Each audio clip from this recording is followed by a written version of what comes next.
On January 17th, 2025, Dynasty Warriors Origins released and possibly changed the franchise forever. With almost 70,000 peak concurrent players on Steam and over 1 million sales worldwide, Origins has received positive reviews from both critics and fans. If you followed my coverage of the game's announcement and demo, you would know that was pretty much exactly what I predicted. However, I'm assuming if you clicked on this video, you want to know what I think about the game. Well, after a good 50 hours of gameplay and almost all of the 3 main storylines completed, I'm ready to give my thoughts and let you all know where I would rank Origins in the Dynasty Warriors series. Some spoilers are ahead if you haven't beat the game, just to let you know. Welcome to the Dynasty Warriors Origins video. Before we get into my review, I want to talk to you about the sponsor for today's video, Wiimod. Are you tired of dying to Lu Bu over and over and over and over again? Will those pesky large forces just not go down fast enough? Maybe you work a 9-to-5 job that takes up all your gaming time, so you just can't find the time to grind for money, materials, and weapons. If any of that is you, Wiimod is the solution to your problems. Wiimod is a free and super easy to use modding platform that lets you play games how you want to play them. For example, some of the mods available for Dynasty Warriors Origins are complete game changers like God Mode, Infinite Health, and a freeze mission timer, while other mods are more low-key like editing your stats and giving yourself a bunch of money. There's really options for everyone. But Wildcat, Wiimod can't be that easy, can it? Well, take it from someone who has literally hundreds of hours modding Skyrim and Fallout, Wiimod is the most painless modding experience I've ever had. Here's how it works. Step 1. Download Wiimod using the link in my description. Step 2. Open your game in Wiimod. Step 3. Turn on the mods you want. Step 4. Play the game with your fancy new mods. Now that my Wiimod is connected, let's take a look at what you can actually do with Wiimod. One of the best uses for Wiimod in my opinion is as a trainer. Maybe you're having a hard time really figuring out a boss's moveset, when to dodge and when to parry, things like that. Well, just pop in an infinite health mod from Wiimod, and now you have a perfect practice setup where you don't have to worry about a game over. Maybe that's not for you though, and instead you struggle more with how quickly you have to complete certain missions. Guess what, there's a mod for that too. No more ripping your hair out because the game thinks you can just defeat officers in like 10 seconds. Oh, is that just a me problem? The great thing about Wiimod is that you choose exactly how to use your mods. For example, maybe you just want to give yourself a little stat boost, but not make yourself completely OP. That's totally doable. You can change your stats to exactly what you're happy with using Wiimod.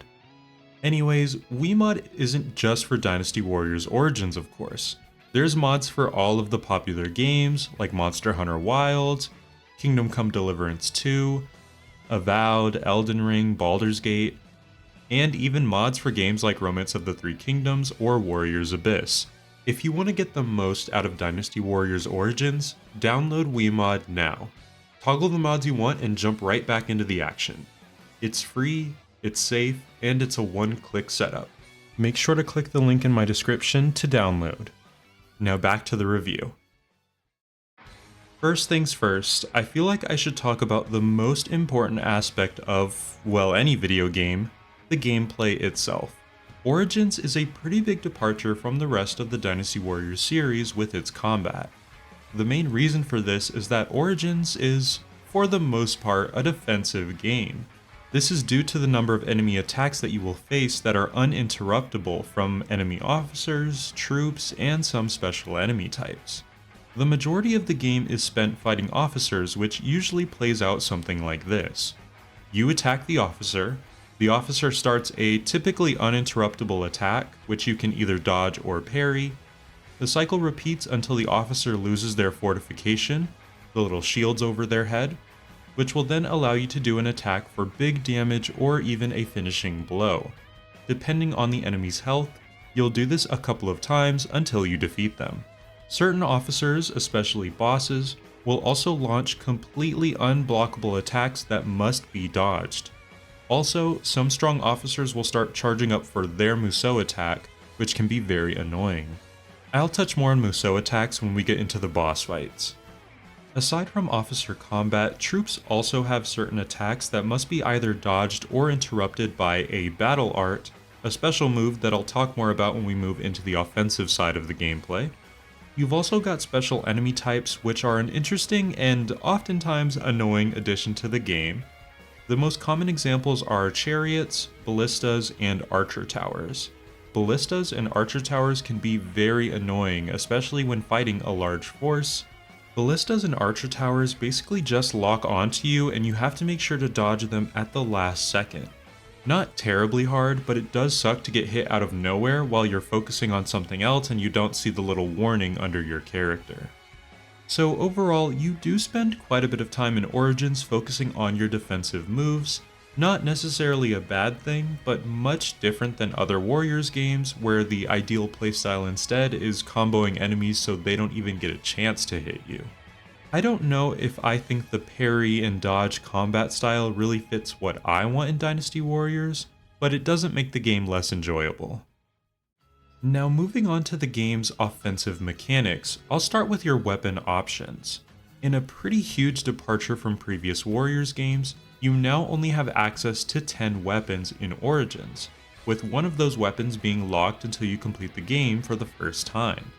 Compare this to the 80 plus weapons in Dynasty Warriors 8 and it's a pretty shocking change.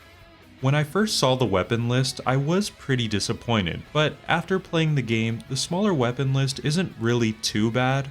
Most of the 10 weapons do play pretty differently from each other. I also need to mention that each weapon gets around 10 unique battle arts. Battle arts are your special abilities in this game. They are attacks that you can trigger at any time if you have enough bravery, which are these little shapes in the bottom left. Some of the battle arts do suck, but some of them are complete game changers, especially the ones tied to specific weapons like the Crescent Blade's Great Mountain Throw.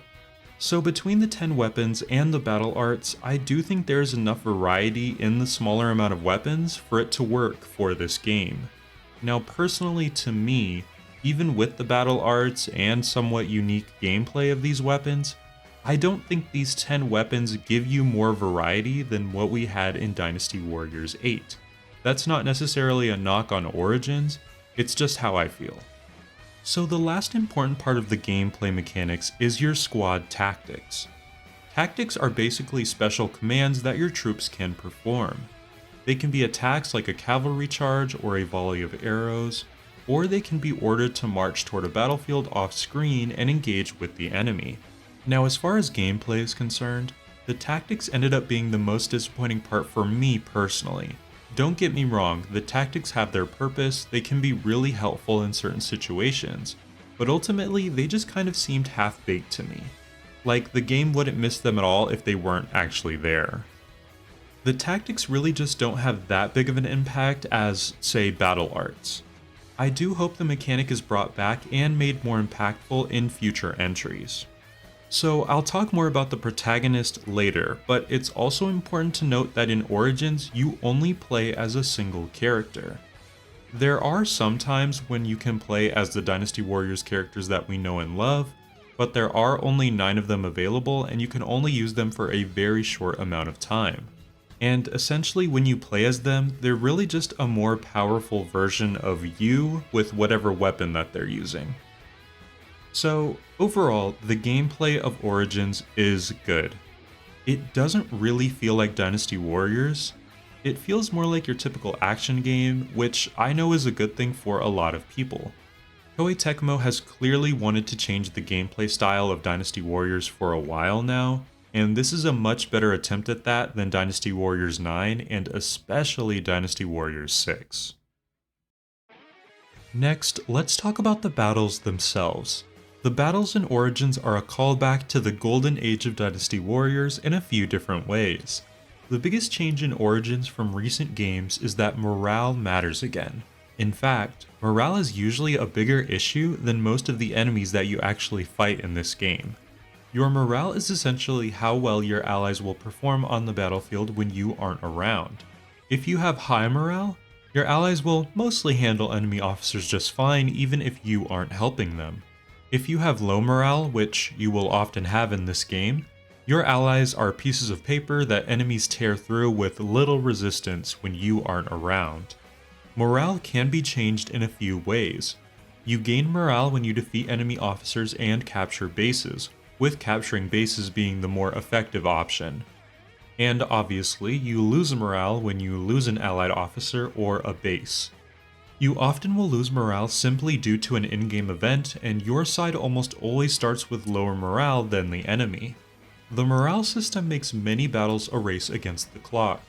Unless you want to be put in a very bad position, you better go capture bases and defeat officers as quickly as you can at all times. Now I'm sure you'll say, Wildcat, this is Dynasty Warriors, my allies don't matter anyway, I'll just brute force the whole battle myself. Maybe you can do that in other Warriors games, but Origins has other plans. When your morale has tanked and you've lost almost all of your allied commander is in extreme danger, and if your commander dies, it's game over. You can try to protect the commander yourself, but with morale extremely low, even if you try your absolute hardest to protect and babysit them, they will inevitably keep running into enemy attacks and most likely die right in front of you. In most battles, morale isn't especially difficult to keep up, but sometimes the game just throws so much at you. I'm not sure why, but the Battle of Shu Province on Cao Cao's side was that battle for me. I just could not capture bases or save my allies fast enough, and it ended up being just me and Cao Cao every single time. After a few tries, I was finally able to save Cao Cao and win the battle, but it was not fun. What is fun though is the majority of battles. Unlike in some recent Warriors games, looking at 7 and 8 specifically, Origins gives you the freedom to take on battles how you choose to do so, much like older Dynasty Warriors games. While most battles probably have an optimal path, battles are not linear and most of the time you aren't forced down a certain path. The new addition to battles in Origins are large forces, and these are, in my opinion, the best new thing added into Origins, and I sincerely hope large forces are in every future Dynasty Warriors game. Large forces are exactly what they sound like. It's a huge gathering of enemy troops and officers, and it is one of the coolest things in any game that I've played. There's just so much fighting and chaos going on that this is really the first time Dynasty Warriors has captured the feeling of thousands of soldiers fighting each other on the battlefield. And don't get me started on when your large force charges into the enemy large force. It is such an awesome moment when that happens. Now, as I mentioned earlier, large forces can be challenging and certainly annoying at times. The enemy can launch tactics that make enemy troops a serious problem. Whether it's constant charges from the enemy or constant fire arrows, you're usually fighting for your life until you can stop that tactic. Overall, I would say the battles in Origins are fantastic. They're probably the best part of the gameplay in Origins. While the normal battles in Origins are great, I cannot say the same about the boss battles. For the first time in the mainline games of Dynasty Warriors, Origins gave us proper boss battles. Not just powered up officers, though those do exist, real boss battles with giant health bars and crazy attacks. In my opinion, the game has 3, maybe 2.5 proper bosses that we'll talk about now, spoilers ahead, just so you know. The first boss is Zhang Jiao, leader of the Yellow Turbans, at the end of the first chapter of the game. Now this fight isn't incredibly hard on its own. I think what makes this boss battle tough is that you don't really have access to very powerful moves yet, and you're limited to only having like 2 or 3 weapons by this point. You fight Zhang Jiao in 2 phases. The first phase is a one-on-one duel, so it's pretty simple. On my first go, I had trouble dodging his rock throw, but it wasn't too bad. Things get a little crazy in phase 2 of the battle, where an enemy large force shows up as well as your allies. Now you're in a boss fight in the middle of a war zone. Couple that with lightning strikes and tornadoes flying around, and things are just really chaotic. I know I only beat the battle because I was playing on normal difficulty, which is where enemy officers drop health items so I could replenish my health every so often throughout the fight. The next boss fight is, of course, with Lu Bu at Xia Pi. While Zhang Jiao wasn't too bad, I'll admit that I struggled with Lu Bu's boss fight. And it's kind of weird. I was able to get 90% of his health down no problem, and then the fight just got extremely difficult to me with that last like 10% of health. It felt like every hit just did a smaller and smaller amount of damage to his health bar, and that's not to mention the new and very annoying Musou mechanic for enemies. When an enemy triggers their Musou, a counter starts above their head. You have until that counter runs out to break the enemy's shield, which will interrupt their Musou attack. Or you can also evade a Musou attack when it happens. What's annoying for Lu Bu specifically, and maybe a few other strong officers, is that in order to defeat them, you must interrupt their Musou attack. Even if you dodge their Musou attack, their counter will just start over again immediately. So while Lu Bu's Musou counter is going and he's unleashing attack after attack, you still have to get in enough hits to break his shield. I think the Lu Bu fight is terrible. It's long, it's repetitive, and it feels nothing like Dynasty Warriors to me. I know some people throw a fit when I say this, but it feels like Dark Souls seeping into Dynasty Warriors, and that's not what I play these games for. The game's only other real boss fight is with Bai Luan. The boss fight is more similar to Zhang Jiao than Lu Bu. Bai Luan has some annoying attacks, including an area of effect ice thing. This boss fight is really nothing too special, but like all of the boss fights in this game, I didn't really enjoy them myself. Next, let's talk about the story and characters in Origins. The story in this game is both really good and kind of terrible at the same time, but that's because there are two stories going on here. The two stories are the actual Three Kingdoms story that you usually play in Dynasty Warriors, and then Ziluan's story, which is the new original story for this game. Let's start with the good first, which is the Three Kingdoms story. Origins, which doesn't cover the whole Dynasty Warriors story because it stops at Chabi, does a really good job at telling the story of the late Han Dynasty, mostly through some of its revamped characters. Zhang Jiao has gone from a crazy comedy relief wizard to a real freedom fighter trying to protect innocent people from a corrupt government. Dong Zhuo has gone from a complete idiot to a cunning, menacing warlord, and that's just the start. Characters like Cao Cao and Liu Bei have more depth and believable motives than ever before.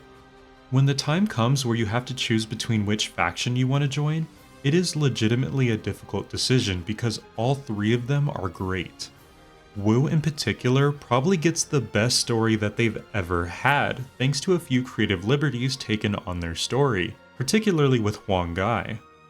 Now, unfortunately, some famous events are mostly glossed over, like Dio Chen and Lu Bu's romance, Xiao Hodun losing his eye, and pretty much all the cool stuff that happens at Changban, but it's not the worst thing ever. Next to Dynasty Warriors 7, Origins could probably be the best way to experience the beginning portion of the Three Kingdoms. Now, here's where the terrible part of the story comes in, with Ziluan. In my personal opinion, everything surrounding Ziluan, the protagonist of this game, kind of sucks. Let's start with when you first meet Ziluan. He turns out to be a voiceless, wandering mercenary with amnesia. Great start. As the game goes on, you meet a couple characters that knew Ziluan in the past, and you eventually learn that Ziluan was raised to be a guardian of peace that is supposed to protect the Han Dynasty. For some reason that I can't remember if it was explained, the Han Dynasty then destroyed the village and killed everyone except Ziluan and Bailuan. Bailuan, I think, was supposed to become the chief of the village at some point. Anyways, Bailuan eventually becomes super edgy and, depending on your faction, tries to kill the faction leaders, and it's just not a very interesting story. Honestly though, Ziluan's actual story is only the second worst thing in this game. The worst part of the game for me personally are the Bond events. These are basically cutscenes where Ziluan befriends the Dynasty Warriors characters. These cutscenes are either often boring or offensively cringy. Everyone in this game is absolutely obsessed with Ziluan, sometimes in a romantic way and sometimes not. This ends up being kind of funny but also cringy since Ziluan never talks. A character could be pouring their heart out to Ziluan, and he just gives a stupid 1,000-yard stare with no emotion. I do not understand the point of these scenes, and thankfully they can be skipped. It kind of seems like there was supposed to be some romance mechanic in the game, but it got taken out or something. Aside from the many Bond events, there are also just a lot of cutscenes in this game in general, and for the most part, they're just characters standing around and talking. Now, this isn't inherently a bad thing, but there are times where you'll get hit with 3 to 4 cutscenes in a row, which can feel a little tiresome. I do wish they could have explored some other method of storytelling at least a little bit. Now let's wrap up this review with a quick look at one of the best and maybe underrated parts of Origins and why it works so well. The game's presentation is fantastic. By presentation, I mean the graphics, the music, the world design, the character models, the movesets, especially the finishing moves. Even the game's voice acting, with the exception of a few characters like Wojia, is really good compared to Dynasty Warriors 9. Origins is just a really cool game to play, and I don't know if that's ever felt true about any other Dynasty Warriors game before. Like, this shot specifically of Chubby blew my mind when I first came across it. I couldn't believe that this was a Warriors game. While it may not be the most important thing, I think the presentation is the area where Origins shined the brightest, especially where previous games like Dynasty Warriors 9 ended up failing. Alright, so the moment of truth. Where would I rank Origins in my ranking of every Dynasty Warriors game? This was a tough decision, but I do think Origins is a top 5 Warriors game, and so I put it in the A tier, right behind Dynasty Warriors 5. I know some of you might think this is a low ranking, but let me assure you, this is extremely high praise coming from me. Origins does a lot of amazing things. I mean, look at the sales numbers, it probably saved the Dynasty Warriors franchise. But there are a few things that hold it back for me. I think the fact that so many characters and so much of the story are missing is just too big of a factor to ignore. The game did leave me wanting to see more, which is a good thing, but it also meant the game kinda ends off as sequel bait. There's no real resolution in the end. So of course, I highly recommend any Dynasty Warriors fan or action game fan to check out Origins. It is well worth your time and money, and it's a fantastic place for newcomers of the series to start out at. So I've been thinking about where Dynasty Warriors should go next from here, and personally I'm not sure. What would be ideal for me is probably an Origins 2 with a proper character creator rather than having to play as Ziluan. I would also be more than happy with Origins being completely standalone, and then they just build off of this game for Dynasty Warriors 10 right away. Anyways, I think that's all I have for you. Thanks again to WeMod for sponsoring this video. Make sure to check the link in the description below to WeMod. Go play Origins if you haven't already, or if you have played Origins, let me know what you think about the game in the comments below. A like and subscribe is always appreciated. Thank you for watching, and I will be making a video on Warriors Abyss very soon. See you all then.